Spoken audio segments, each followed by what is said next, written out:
Alycats and new viewers. So today is part 1 of my October 2016 favorites. If you are a new viewer to the channel and you don't know what favorites are, that's where I mention everything I've loved in the entertainment industry over the past couple of weeks. And I always split these up into 2 parts because I feel like I have way too many favorites to put into one video. And I'll have affiliate links down below in the description box for everything I mentioned. First up, some books I really enjoyed. The first one up is Annihilation by Jeff Vandermeer. Annihilation is a story of a group of 4 women, a biologist, a surveyor, an anthropologist, and a psychologist, and they are sent to explore Area X, this mysterious era that supposedly has a tunnel, and the women go and they discover these weird things going on. It's under 200 pages, it's a very quick read, and it's really briskly paced. It's going to be made into a movie soon, and it's actually really good. I can't wait to read the second and third novels in the series. Again, it is very heavy sci-fi, but it also has a horror element to it as well, which I wasn't expecting. And I really love this. This is a gorgeous novel, both in writing and in the style of the book itself. I highly recommend it if you're into sci-fi. And if you like sci-fi with a horror tinge to it, definitely check out Annihilation. And the next book I really enjoyed was The Girl on the Train by Paula Hawkins. I have not seen the film, but I'm really enjoying this. I'm not finished yet. I'm almost finished. But this is the story of a woman named Rachel who rides the same train to work every day. She's an alcoholic, and every day she looks at this perfect couple she sees. And this perfect couple lives a couple doors down from her ex-husband and his new wife and baby's house. And she makes up scenarios in her mind about this couple. And one day she notices the woman doing something and it infuriates her. And Rachel blacks out, doesn't remember her night. She wakes up covered in blood. And the woman has disappeared. So it's a very, very thrilling and mysterious novel. It's told through the point of view of 3 women. And it's got a lot of twists and turns. It's very good. People compare this to Gone Girl, but seriously, it's nothing like Gone Girl, okay? The only thing about this that is anywhere close to being similar to Gone Girl is the fact that they both have unreliable narrators. But I really like this. It's a fantastic novel. I highly recommend you read the book, at least, if you don't see the movie. Now, moving on to the movies I've enjoyed. I've been taking part in the 100-Day Film Challenge, which I've just recently finished. So I'll have written reviews for all the movies I mentioned down below in the description box. So let's just get to it. First off, I adored Captain America Civil War. Captain America Civil War is basically following the Avengers after everything that's gone down, and the government wants the Avengers to hold themselves accountable for what's happened in Sokovia and a certain event that happens in this film. And Iron Man is all for being held accountable for their actions, and Captain America, on the other hand, is not. This causes them to develop a rift, and the Avengers pick sides. It's a very well done movie. I thought it was a little bit too long for its own good, but it was very compelling. The best Marvel Disney film to date. And I really enjoyed the acting. I thought everyone was great. And plus, I thought Chadwick Boseman and Tom Holland did fantastically. And they really amped me up for their solo films coming out. So I do highly recommend Captain America Civil War. Just make sure you've seen every other Disney Marvel movie up to date, because you'll be like, who the hell is this person? What is going on, if you haven't? The next film up, people are going to be surprised that I've never seen it before. But that is Labyrinth. I love this film for the most part. The only part I didn't like about this film was Jennifer Connelly, because I just thought she was a whiny teenage brat in this film. But I adored the story and the concept. I love David Bowie as Jareth the Goblin King. And I really love Jim Henson's puppetry. And I love how they told the story. And I just loved pretty much everything about Labyrinth. And I'm surprised it took me this long to watch it. For the most part, everything holds up in this film. The effects still look pretty good. The puppetry is amazing, like I said. And David Bowie is absolutely magical as Jareth the Goblin King. The only thing, like I said, that I didn't like about this film was Jennifer Connelly, because she was just really whiny and overacting and ugh. Next up, I really enjoyed The Magnificent Seven, the remake, the 2016 version, which I filmed a review for, so you should check that out if you haven't. But this is a remake of the original Magnificent Seven, which in itself was a remake of Akira Kurosawa's epic Seven Samurai. I thought it was a lot of fun. Some people had issues with this film. I have not seen the original Magnificent Seven, so I can't compare it, but I thought it was a really fun time. Next up, I can't believe I haven't seen this sooner, but it's Ip Man. Ip Man is the story of a man who is a famous martial arts instructor, particularly in the art of Wing Chun, and the Japanese invade the country, and he goes from being a wealthy man that lives in a humongous house to being homeless and having to support his family by being a coal digger.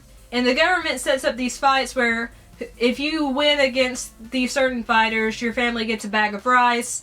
And it's just such a powerful, moving film. I didn't expect it to go as deep as it did. I was expecting a typical martial arts film, and this is not that. This adds in familial drama, it adds in love, it adds in what you'll go to, what links you'll go to for your family and the ones you love.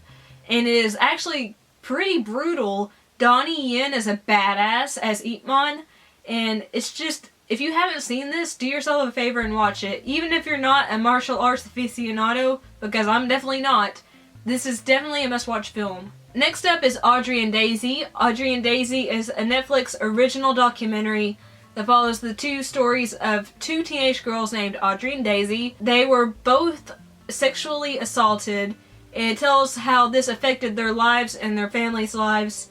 Audrey unfortunately committed suicide after her sexual assault. Daisy, on the other hand, went through a lot of shit. And it's such a heartbreaking documentary. And it shows both sides of the story. It shows the lives of the girls, but it also talks to the guys who committed the crimes. It gives them anonymity. It does it in a very unique way. I thought maybe it could have went a little more in depth about the girls' lives beforehand, but this was overall really powerful, really moving, and it will make you angry in a good way. The next film I really loved was The Jungle Book, the 2016 version directed by Jon Favreau. I thought he did a phenomenal job directing this film, considering he only had one human actor in the film, Neil Sethi, who, for a child actor, was superb. Every other character in this film is an animal that is voiced by a celebrity who was masterfully chosen, I think, because everyone in the cast was phenomenal. Especially Idris Elba as Shere Khan. Oh my gosh, what a menacing villain. Just so fantastic.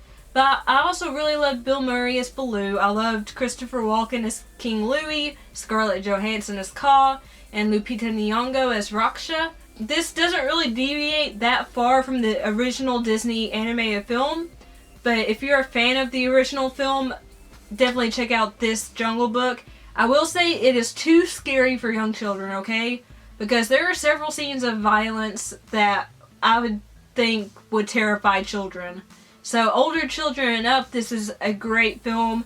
Young children, I would say avoid watching this because it does have scary moments in it. But it's such a beautiful film. Like, you forget these animals are CGI.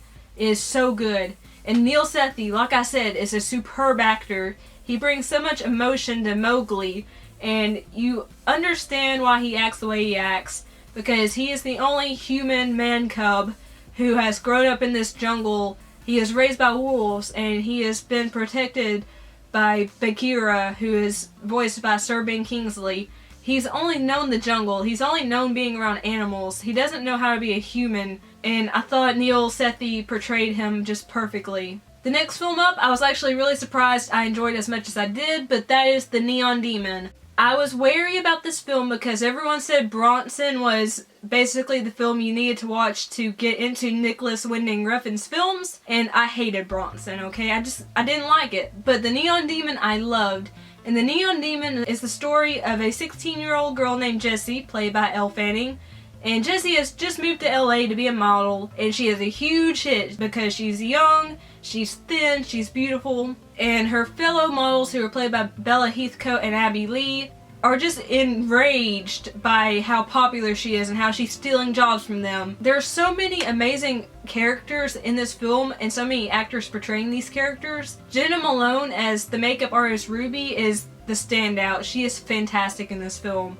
But also Keanu Reeves as a slimy motel owner was great. I thought he was disgusting in the best way possible. I thought Bella Heathcote and Abby Lee were great as bitchy catwalk models. And I just thought this was a really good story about how Los Angeles is a neon demon, how it'll eat you up and spit you out for breakfast, how it'll suck you dry if you're not careful, and how the world views us as people, how women are viewed as sexual objects, as something to be looked at, and that women's looks are so important to the world, and why are they so important.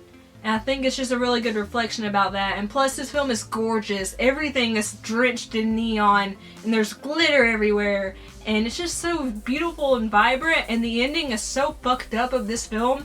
I loved it, okay? I loved it. And the last film I loved the past few weeks was Chef. This is another film directed by Jon Favreau, who also starred in this film.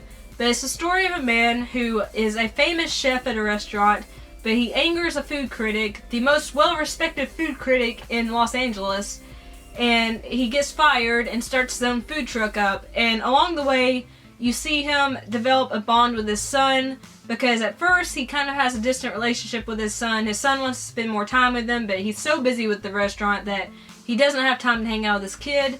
But as you go along, you see how the food truck brings Jon Favreau's character and his son together, and how they form a bond, and how this food truck changes their lives. It's just so inspirational and moving, and it's just such a well done film.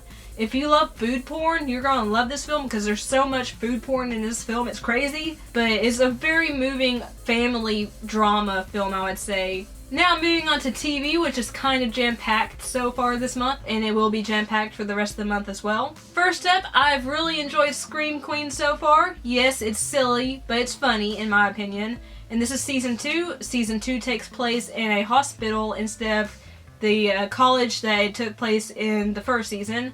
It has most of the actors returning from the first season. Basically, Jamie Lee Curtis's character, Kathy Munch, has started up her own hospital to try to cure people with incurable diseases. Of course, there's a serial killer that comes along called the Green Meanie. Instead of the Red Devil, it's the Green Meanie. It's so fun. This is just such a tongue-in-cheek horror television show. I laugh my ass off during every episode, okay? I love the pop culture touches, and I just love pretty much everything about Scream Queens. Next up, a fantastic show you should all watch is This Is Us. There's a major twist in this show that I will not talk about, but the show focuses on a group of people who all turn 36 on the same day. They all have the same birthday, they're the same age, and it examines their lives.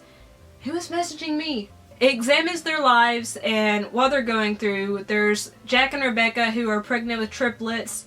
There's Gee whiz! There's Kevin, who is a famous actor who is starring on a hot sitcom called The Manny, but he's tired of being the Manny. There's Kate, who is his twin sister, and she is trying to lose weight, and she is his personal assistant.